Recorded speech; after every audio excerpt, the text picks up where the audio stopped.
Kashmir after 370 Anuradha Bhasin जी ने लिखी है, कश्मीर टाइम्स की एडिटर रही हैं। सर, लगातार खबरें आ रही हैं, आप कहते हैं कि नॉर्मैलिसी है। सर, दिल्ली के दरबार से नॉर्मैलिसी बोलना और कश्मीर में जाकर के उस नॉर्मैलिसी को महसूस करना, इसमें बहुत बड़ा फर्क है। सर, महीनों से वहां बुलडोजर चलाए जा रहे हैं, कहा जा रहा है सरकारी जमीन से अतिक्रमण हट रहा है, लेकिन सर लोगों के घर तोड़े जा रहे हैं बिना नोटिस के। मैं बार बार कहता हूं माननीय सभापति महोदय आपके माध्यम से, सर कश्मीर को जमीन का टुकड़ा ना समझा जाए। जिंदा लोग बसते हैं, जब तक कश्मीरियों का दिल नहीं जीतोगे कश्मीर का दिल कभी नहीं जीत पाओगे। एक फिल्म थी कभी कभी, उसमें एक शाहिर की बड़ी अच्छी लाइन थी, कभी कभी मेरे दिल में एक ख्याल आता है।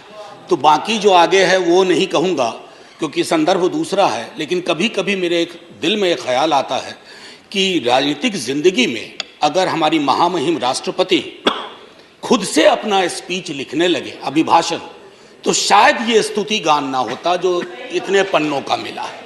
अब ये कब होगा सर? ये हमेशा से होता रहा होगा, लेकिन कई चीजें जो हमेशा से होती रही हैं वो अच्छी हो ये आवश्यक नहीं है। क्यों सर? क्योंकि जमीन की हकीकत और अभिभाषण के तथ्य मेल नहीं खाते हैं सर, और ये चिंता का विषय है। मसलन मैं शुरुआत करूं एक छोटी सी चीज से। पैरा 2 कहता है स्थिर सरकार। अरे समाज अस्थिर है तो स्थिर सरकार का क्या करें? उस ऑर्केस्ट्रा में जाकर के हम भी गाना गाएं? समाज में अस्थिरता के लक्षण जहां चले जाइए, क्षेत्रीय आधार पर, धर्म के आधार पर, जातिगत विषमता के आधार पर इतनी अस्थिरता है और हम स्थिर सरकार का महिमा मंडन करें। सर, स्थिर सरकार वो होती है जो समाज में अस्थिरता पैदा ना होने दे। यहां उल्टा मामला है, ये चिंता का विषय है। इसकी अभिव्यक्ति माननीय राष्ट्रपति महोदया के अभिभाषण में नहीं होती है। सर, 370 का जिक्र आया, 370 के जिक्र को मैं, धन्यवाद सभापति महोदय, 370 के जिक्र को मैं थोड़ा चाहता हूं कि एक व्यापक कैनवास पे लें। आजकल ऑथेंटिकेशन की बहुत बात होती है। सर, मैं पूरी की पूरी किताब लेके आया हूं, कश्मीर आफ्टर 370 अनुराधा भसीन जी ने लिखी है, कश्मीर टाइम्स की एडिटर रही हैं। सर, लगातार खबरें आ रही हैं, आप कहते हैं कि नॉर्मैलिसी है। सर, दिल्ली के दरबार से नॉर्मैलिसी बोलना और कश्मीर में जाकर के उस नॉर्मैलिसी को महसूस करना, इसमें बहुत बड़ा फर्क है। सर, महीनों से वहां बुलडोजर चलाए जा रहे हैं, कहा जा रहा है सरकारी जमीन से अतिक्रमण हट रहा है, लेकिन सर लोगों के घर तोड़े जा रहे हैं बिना नोटिस के। मैं बार बार कहता हूं माननीय सभापति महोदय आपके माध्यम से, सर कश्मीर को जमीन का टुकड़ा ना समझा जाए। जिंदा लोग बसते हैं, जब तक कश्मीरियों का दिल नहीं जीतोगे कश्मीर का दिल कभी नहीं जीत पाओगे। 2014, सर इतिहास बोध 2014 से नहीं होगा, फिर क्या कहेंगे 47 में? हम पहली आजादी की वर्षगांठ हमने 48 में मनाई थी सर, तब तक बापू को खो चुके थे। हाँ, आज 75वें वर्ष में इस तथाकथित अमृतकाल में मैं ये देख रहा हूं कि गांधी की हत्या करने वालों का महिमा मंडन हो जाता है। ये भी है, ये है। इसके लिए 2014 चिंता का विषय था और कोई नहीं। प्रधानमंत्री डेमोक्रेटिकली इलेक्टेड हुए, कौन विरोध करेगा? लेकिन डेमोक्रेसी में कई एनोमलीज आ रही हैं, विसंगतियां आ रही हैं, उनका जिक्र ना करूं तो पार्लियामेंट फिर किस बात की? सर, राजेंद्र बाबू तक टॉलरेंस की बड़ी बात हुई, उनसे लेकर के सहिष्णुता की बात हुई। अब सहिष्णुता शब्द गायब है अभिभाषण से। क्या नहीं चाहिए हमें सहिष्णुता? क्या हम नहीं देख रहे हैं कि हमारे समाज में कटीली दीवारें लगाई जा रही है कौमों के बीच में? बुलडोजर प्रतीक बनता जा रहा है उत्पीड़न का, माइनॉरिटी राइट्स के हनन का। ऐसे दौर में सर, ऐसे दौर में टॉलरेंस शब्द का बार बार उठान होना, बयान होना यह आवश्यक था। टॉलरेंस शब्द को दूर करके you are appearing basically as an intolerant government which is not in the grain of Indian democracy. Agniveer का जिक्र हुआ सर। अग्निवीर, कभी युवाओं से पूछिए कि पूरी जिंदगी जो तुम ये तैयारी कर रहे हो सिर्फ 4 वर्ष के लिए। सर, हम सब, मैं नौकरी में हूं सर, मैं नौकरी में हूं, इसलिए सामाजिक सुरक्षा पेंशन की गारंटी है सर, गारंटी है। ये कौन सा निजाम कर रहे हैं सर? इस देश में मैं जिक्र नहीं करना चाहता हूं कि ये क्या है। ये तो लॉलीपॉप भी नहीं है, ये जहरीला फल है जो समाज में है। कभी उन युवाओं से पूछिएगा कि उनको ये 4 वर्ष वाले आइडिया का वो क्या सोचते हैं। सर, लगातार फॉरेन पॉलिसी पर भी मैं देख रहा हूं अभिभाषण चुप सा होता जा रहा है। फॉरेन पॉलिसी पर बात नहीं होती। सेना की सुप्रीम कमांडर है हमारी राष्ट्रपति जी। सेना के सुप्रीम कमांडर को क्या यह अंदेशा नहीं है कि चाइना के बॉर्डर पर हालात उचित नहीं है?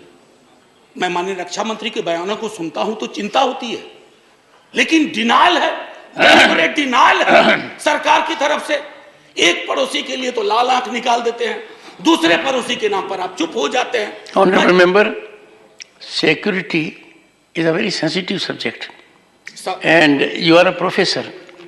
We expect such a subject to be taken up very seriously, and let it not be usual discourse. Go ahead.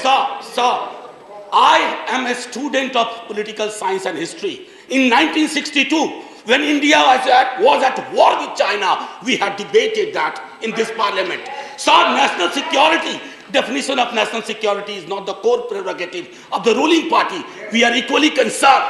और मैं तो कहूंगा कि तराजू उठा लो ना भाई, आविष्कार करवा लो किसके अंदर कितना पेट्रियोटिज्म है, पता चल जाएगा हकीकत क्या है और फसाना क्या है, अफसाना क्या है। ये मैं कहना चाहता था। सर, लगातार बीते वर्षों में अगर मैं कहूं, फिलिस्तीन का जिक्र हुआ करता था। हमारे सारे प्रेसिडेंट वाजपेयी जी के टाइम तक फिलिस्तीन पे चुप हो गए। काहे को? क्या वजह है?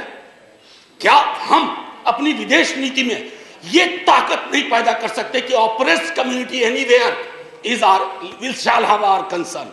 कितना बदल गए हम सर। मैं जानता हूं हिंदुस्तान के नजरिए से देखिए, लेकिन हिंदुस्तान की नजर मत बदलवाइए। जो 47 में नींव रखी गई थी, उस नींव को मत हिलाइए। उस नींव को हिला दीजिएगा तो पार्लियामेंट की बिल्डिंग भी ढा ढा के गिर जाएगी। ये चिंता का विषय है सर।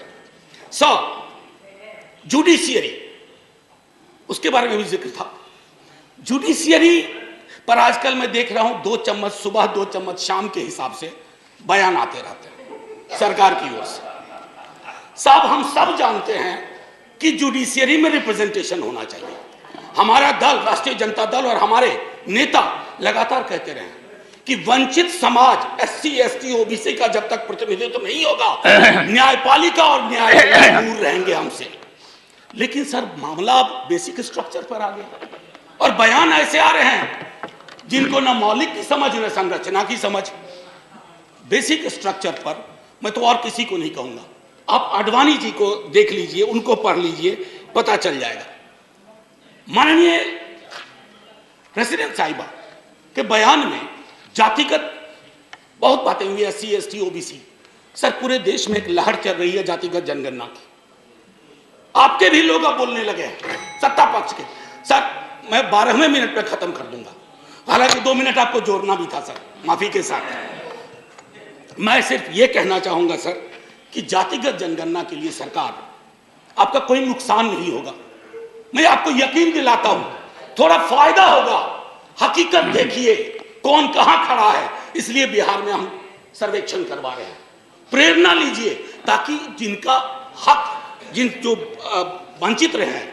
अब ब्लास्ट फ्रॉम द पास्ट अक्सर आता है, नाम बदलो नाम बदलो। डेली पार्लियामेंट के बाहर कोई पूछता है, आज वो फलाना का नाम बदल रहा है। मैंने कहा यार, पीस मिल में क्यों करते हो, खुदरा खुदरा कर रहे हो, थोक में करो, थोक में करो।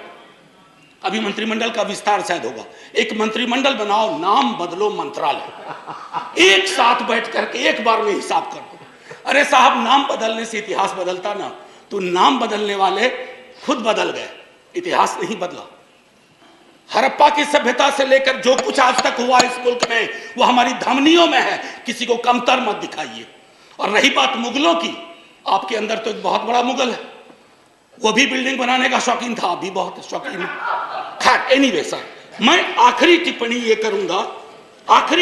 करूंगा आपके समक्ष सर, बिना नाम बताए बता रहा हूं। हम सबल केंद्र चाहते हैं, लेकिन केंद्र की सबलता संविधान से आती है, किसी दल के सत्ता पर एक अधिकार से नहीं आती। यदि केंद्र का व्यवहार न्यायपूर्ण नहीं रहा, यदि दलगत आधार पर प्रदेशों के साथ भेदभाव या पक्षपात किया गया, तो प्रदेशों में केंद्र विरोधी भावनाएं जन्म लेंगी। मैं नहीं सर, अटल जी। 74 का भाषण, बस सर आखिरी।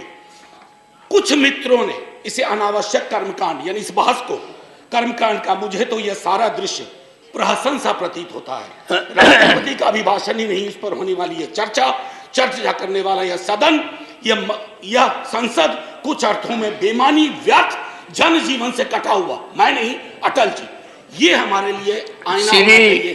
सर आखिरी सर, एक जय हिंद तो बोलने दीजिए सर, जय हिंद बोल देने दीजिए, 2 मिनट मेरा जोड़ना भी है आपको। सर मैं सिर्फ ये कहूंगा, जय हिंद बोलने से पहले सर ये अवसर होते हैं, सदन में जितने लोग हैं मैं सबका शुक्रिया अदा करता हूं, लेकिन लोकतंत्र नहीं बचेगा ना सर, तो सिर्फ अगर तंत्र बच गया तो कुछ बचेगा नहीं। जय हिंद सर, शुक्रिया बहुत बहुत। और आपके मन में कभी कभी ख्याल आता है वो बाकी चेंबर में बताइए। जी सर।